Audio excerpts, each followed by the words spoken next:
সামনে রাখি, তাই আপনাদের সামনে হাজির হয়েছি সম্পূর্ণ নিরামিষ একটা রেসিপি নিয়ে, যেটা আমাদের বাড়িতে খেতে সকলে ভীষণ পছন্দ করে। নমস্কার বন্ধুরা, সকলকে স্বাগত জানাই নতুন আর একটা পর্বে। আজ আমি শেয়ার করব নিরামিষ আলুর দম আর বাসন্তী পোলাও রেসিপি। চলুন তাহলে রেসিপিটা শুরু করা যাক। আজ প্রথম আমি বানাবো নিরামিষ আলুর দমের রেসিপি। তার জন্য এখানে আলুগুলো আমি 70% মতন সেদ্ধ করে নিয়েছি, আর আলুগুলো আমি এরকম গোটা গোটাই রেখেছি। জন্য প্রথমে এখানে একটা পেস্ট আমি তৈরি করে নেব। তার জন্য নিয়ে নিয়েছি এখানে টক দই, তার সাথে এখানে কিছু গুঁড়ো মশলা অ্যাড করে দিচ্ছি। গুঁড়ো মশলা এখানে নিয়েছি ধনে পাউডার, জিরে পাউডার, পরিমাণ মতন হলুদ, দিয়ে দিচ্ছি এখানে হাফ চামচের মতন কাশ্মীরি লাল মির্চ, তার সাথে দিয়ে দিচ্ছি গুঁড়ো লঙ্কা। এখন সবকিছু ভালো করে মিক্স করে নিয়ে একটা আমি সুন্দর পেস্ট তৈরি করে নেব। বন্ধুরা, নিরামিষ দিনের জন্য একদম পারফেক্ট একটা রেসিপি নিরামিষ আলুর দম আর বাসন্তী পোলাও। মশলার পেস্ট এখানে সুন্দরভাবে বানিয়ে নিয়েছি। এখন রান্নাটা শুরু করব। তার জন্য এখানে বসিয়ে দিয়েছি কড়াই, আর দিয়ে দিচ্ছি পরিমাণ মতন সর্ষের তেল। সর্ষের তেলটা এখানে আমি প্রথমে ভালো করে গরম করে নেব। এখন অ্যাড করে দিচ্ছি আমি সেদ্ধ করে রাখা আলু, সামান্য পরিমাণে হলুদ আর লবণ দিয়ে আলু কটা আমি ওই 3 থেকে 4 মিনিটের মতন এখানে ফ্রাই করে নিচ্ছি। জাস্ট একটু কালারটা চলে আসলে, যখনই আলুগুলোর কালারটা একটু চেঞ্জ হয়ে যাবে ঠিক এরকম করে, তখন আলুগুলিকে নামিয়ে দিতে হবে। আলুগুলো এখানে আমার ভাজা হয়ে গেছে, এখন নামিয়ে নিচ্ছি একটা প্লেটে। আলু ভাজা তেলের ভেতরে দিয়ে দিচ্ছি গোটা গরম মশলা আর গোটা জিরে। ফোড়নটা যখন এখানে ভাজা ভাজা হয়ে যাবে, দিয়ে দেবো এখানে আদা বাটা আর কাঁচা লঙ্কা বাটা। গ্যাসের ফ্লেমটা অবশ্যই এখানে কমিয়ে রাখতে হবে, না হলে কিন্তু প্রচুর তেল ছিটকাবে। আদা আর কাঁচা লঙ্কা এখানে দিয়ে 2 থেকে 3 মিনিটের মতন আমি এখানে ফ্রাই করে নিয়েছি। সুন্দরভাবে এখানে ফ্রাই হয়ে গেছে। এখন অ্যাড করে দিচ্ছি যে আমরা গুঁড়ো মশলা আর দইয়ের পেস্ট বানিয়ে রেখেছিলাম, আর তার সাথে দিয়ে দিচ্ছি বাটি ধুয়ে সামান্য পরিমাণে জল। এখন সুন্দরভাবে এই মশলাটাকে কুক করে নিতে হবে গ্যাসের ফ্লেমটা লো রেখে। এই মশলাটা সুন্দরভাবে কষিয়ে নিতে হবে যতক্ষণ না তেলটা সেপারেট হতে শুরু করেছে। 5 থেকে 6 মিনিটের মতন। দেখুন বন্ধুরা, এখানে মশলাটা সুন্দরভাবে কুক করে নিয়েছি, তেলটা সেপারেট হতে শুরু করেছে। এখন অ্যাড করে দেব ভেজে রাখা আলু। আলু অ্যাড করার পরে আর একবার সবকিছু এখানে আমি মিক্স করে দিচ্ছি। মশলার সঙ্গে আলুটা সুন্দরভাবে এখানে মিক্স করে দিচ্ছি 2 থেকে 3 মিনিটের মতন। এখন অ্যাড করে দিচ্ছি কাজু বাটা, আর তার সাথে বাটিটা ধুয়ে সামান্য পরিমাণে জল। কাজু অ্যাড করার পরে আরো 2 থেকে 3 মিনিটের মতন গ্যাসের ফ্লেমটা লো রেখে কুক করে নিতে হবে। কাজুটা অ্যাড করলে কিন্তু কড়াইতে লেগে যেতে পারে, তার জন্য গ্যাসের ফ্লেমটা একদম লো রাখতে হবে। আলু মশলার সঙ্গে সুন্দরভাবে কুক করে নিয়েছি। এখন অ্যাড করে দিচ্ছি এখানে 1 বাটির মতন জল।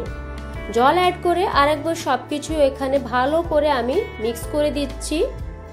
সুন্দরভাবে এখানে মিক্স করে দিয়েছি। এখন অ্যাড করে দিচ্ছি পরিমাণ মতন লবণ আর 1 চামচের মতন চিনি। চিনি অ্যাড করলে একটু খেতে বেশ ভালো লাগবে, মিষ্টি মিষ্টি লাগবে। নিরামিষ তো একটু মিষ্টি মিষ্টি হলে বেশ ভালো লাগে। আরেকবার সবকিছু এখানে ভালো করে মিক্স করে ঢাকা দিয়ে রেখে দেব। আলুগুলি সেদ্ধ করে নেব। যতক্ষণে আলু সেদ্ধ হবে ততক্ষণে ওইদিকে আমরা বাসন্তী পোলাওর জন্য প্রিপারেশনটা করে নেব। বাসন্তী পোলাও বানানোর জন্য এখানে আমি নিয়ে নিচ্ছি গোবিন্দভোগ চাল। 1.5 গ্লাসের মতন চাল এখানে আমি ইউজ করছি। চালগুলো প্রথমে ভালো করে ধুয়ে নিতে হবে। ধুয়ে একটা থালায় ছড়িয়ে রাখতে হবে শুকানোর জন্য। চালগুলো এখানে আমি ধুয়ে নিয়েছি। এখন একটা থালা নিয়ে নিয়েছি। থালায় করে আমি চালগুলোকে শুকিয়ে নেব। পাখার নিচে রেখে দেবো, তাড়াতাড়ি শুকিয়ে যাবে। চালগুলো থালায় দেওয়ার পরে চারিদিকে আমি ছড়িয়ে দিচ্ছি, যেতে করে চালগুলো তাড়াতাড়ি শুকিয়ে যাবে। এদিকে বাসন্তী পোলার চালগুলো শুকুক, ওইদিকে দেখে নিই আলুর দমের কি কন্ডিশন আছে। ঢাকনাটা খুলে একবার দেখে নেব আলুগুলো সেদ্ধ হয়েছে কি না। নাড়াচাড়া করে একবার দেখে নিয়েছি, আলুগুলো এখানে পারফেক্টলি আমার সেদ্ধ হয়ে গেছে। এখন অ্যাড করে দেব গরম মশলা, 1 চামচের মতন গরম মশলা আর 1 চামচের মতন ঘি অ্যাড করে দিলেই একদম রেডি আমাদের নিরামিষ আলুর দমের এই সুন্দর একটা রান্না। দেখুন বন্ধুরা, আলুর দমের কালারটা কি দারুণ এসছে, খেতেও ভীষণ ভালো হয়েছিল। সত্যি বলছি, আপনারা একবার এই প্রসেসে আলুর দমের রেসিপিটা বানিয়ে দেখবেন, খেতে অপূর্ব হয়েছিল। আর কমেন্টে অবশ্যই আমাকে জানাতে ভুলবেন না। আলুর দমের রেসিপি এখানে হয়ে গেছে। এখন গ্যাসের ফ্লেমটা অফ করে এটাকে ঢাকা দিয়ে রেখে দেব। ওইদিকে আমাদের চালও শুকিয়ে গেছে বাসন্তী পোলাওর জন্য, একদম শুকিয়ে গেছে। এখন অ্যাড করে দেব কিছু মশলা। প্রথমে দিয়ে দিচ্ছি এখানে 1 চামচের মতন ঘি, 1 চামচের মতন গ্রেট করে রাখা আদা, পরিমাণ মতন হলুদ, 1 চামচের মতন দিয়ে দিচ্ছি এখানে গরম মশলা, আর দিয়ে দিচ্ছি পরিমাণ মতন লবণ। চিনিটা আমি এখানে অ্যাড করছি না, চিনিটা আমি পরে অ্যাড করব। এখন সবকিছু এখানে ভালো করে আমি মিক্স করে নিচ্ছি। ভালো করে এটাকে মিক্স করে নিতে হবে, মেখে নিতে হবে সুন্দরভাবে। সবকিছু আমি এখানে মেখে নিয়েছি। এখন বাসন্তী পোলাও রান্নাটা শুরু করব। তার জন্য এখানে বসিয়ে দিয়েছি একটা প্যান। তার সাথে এখানে দিয়ে দিচ্ছি আমি 2 চামচের মতন সাদা তেল, আর 1 চামচের মতন দিয়ে দিচ্ছি এখানে ঘি। গ্যাসের ফ্লেমটা আমি লো রেখেছি। যখন তেলটা এখানে গরম হয়ে যাবে ভেজে নেব আমি ড্রাই ফ্রুটসগুলো। এখানে দিয়ে দিয়েছি আমি ড্রাই ফ্রুটসের ভেতরে কাজু আর কিশমিশ। কিশমিশগুলো একটু তাড়াতাড়ি ভাজা হয়ে যায়, তার জন্য আমি কিশমিশগুলো তুলে নিচ্ছি। কাজুগুলো আরো 1 মিনিটের মতন আমি এখানে ফ্রাই করে নিচ্ছি।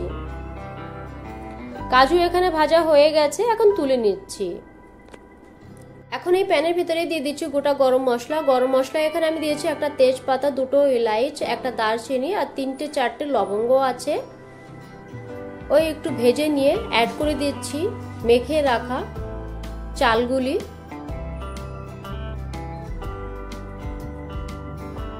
গ্যাসের ফ্লেমটা মিডিয়াম টু লো রেখে 5 থেকে 6 মিনিটের মতন চালগুলো ভেজে নিতে হবে, যাতে করে কাঁচা মশলার গন্ধটা চলে যাবে।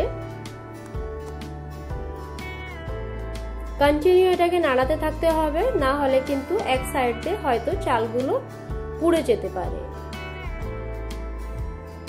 5 থেকে 6 মিনিটের মতন আমি এখানে নাড়াচাড়া করে নিয়েছি চালগুলি। এখন অ্যাড করে দেবো ভেজে রাখা ড্রাই ফ্রুট। ড্রাই ফ্রুটগুলো অ্যাড করার পরে আরও 1 থেকে 2 মিনিটের মতন আমি এখানে কুক করে নিয়েছি। সুন্দরভাবে সবকিছু এখানে মিক্স করে দিয়েছি। এখন অ্যাড করে দিচ্ছি পরিমাণ মতন জল। জলটা এখানে আমি গরম অ্যাড করছি, আপনারা যদি সম্ভব হয় তাহলে গরম জলই অ্যাড করবেন।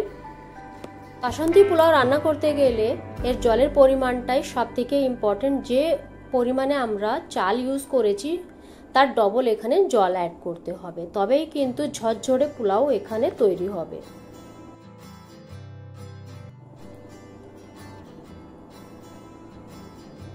জল অ্যাড করে এখন অ্যাড করে দিচ্ছি 3 চামচের মতন চিনি। যতটা আপনারা বাসন্তী পোলাও মিষ্টি খেতে পছন্দ করেন সেই অনুযায়ী এখানে চিনিটা অ্যাড করবেন।